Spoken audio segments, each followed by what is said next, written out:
Bonjour, dans ce tutoriel nous allons voir comment réaliser une analyse ANOVA à partir du logiciel R et son interface graphique R Commander. L'analyse ANOVA permet la comparaison des moyennes de plus de deux échantillons indépendants. Le jeu de données que nous allons considérer ici est le jeu ANOVA qui contient deux variables, la variable groupe qui va définir les différents noms des groupes, donc soit ici A, B et C, et la variable var qui est la variable réponse contenant les résultats numériques. Afin de réaliser cette analyse, nous devons passer par le menu statistique, moyenne, ANOVA à un facteur. Dans la fenêtre qui apparaît à l'écran, nous allons entrer un nom pour le modèle, nous pouvons garder le nom par défaut, choisir la variable de regroupement, celle qui définit les groupes, soit ici groupe, et la variable réponse qui contient les différentes valeurs numériques, soit la variable var. Nous pouvons également demander de visualiser les résultats des comparaisons multiples des moyennes. Les résultats s'affichent dans la fenêtre de sortie du logiciel R Commander et nous allons les analyser. Dans un premier temps, le logiciel nous calcule l'analyse ANOVA en tant que telle, nous donnant les résultats de cette analyse. Nous voyons ici que la différence entre les moyennes des groupes est très significative.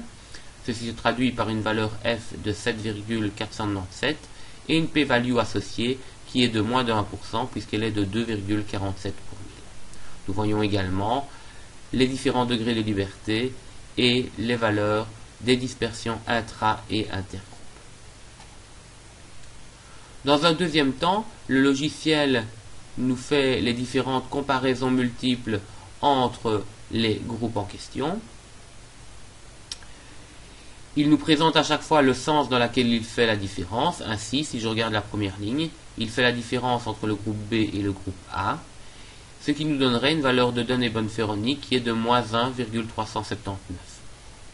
La différence ici est non significative puisqu'elle se traduit par une p-value de 36%. Si nous analysons les autres résultats, nous voyons que la différence entre le groupe C et A est très significative et celle entre le groupe C et B est significative.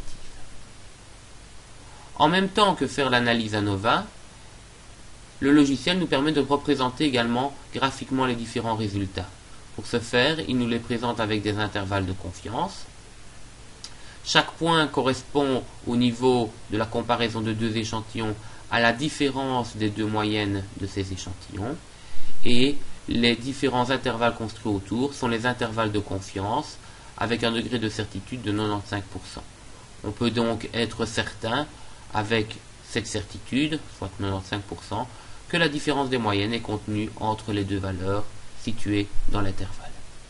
Le trait vertical en pointillé traduit une différence égale à 0.